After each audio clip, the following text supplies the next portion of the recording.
ফুল দিয়ে মচমচে বড়া বানালাম। এটা যেমন সুস্বাদু খেতে তেমনই সহজ বানাতে, আর রয়েছে প্রচুর ভেষজ গুণ। বানাতে বানাতে সেগুলোও জেনে নেব।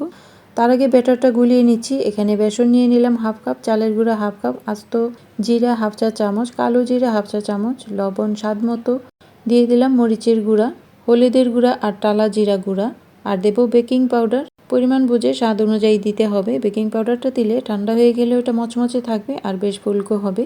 আদা রসুন বাটাও দিয়ে দিলাম 1 চা চামচ। এবার নর্মাল পানি দিয়ে যতটুকু পানি লাগে অল্প অল্প করে পানি দেব আর গুলিয়ে নেব। এটা বেগুনির ব্যাটারের মতো ভারী একটা ব্যাটার করে কিছুক্ষণ রেখে দেব, তাহলে চালের গুঁড়াটা ফুলে তারপর এর সাথে সুন্দর মতো সেট হয়ে যাবে। তো বানাবো হচ্ছে বকফুল দিয়ে মচমচে বড়া। এই হলো বকফুল। দেখতে বকের ঠোঁটের মতো বলেই হয়তো এর নাম বকফুল হয়েছে।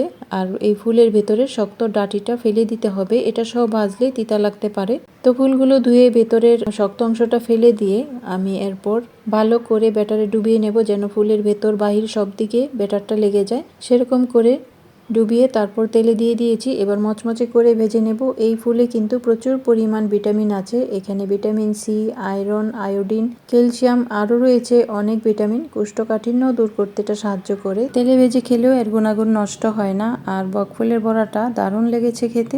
এটা গরম ভাত দিয়েও যেমন ভালো লাগে, মুড়ির সাথেও খেতে ভালো লাগে, কিংবা এমনিতেও মচমচে বিকেলের স্ন্যাক্স হিসাবে খেতে পারেন, বাচ্চাদেরও দিতে পারেন।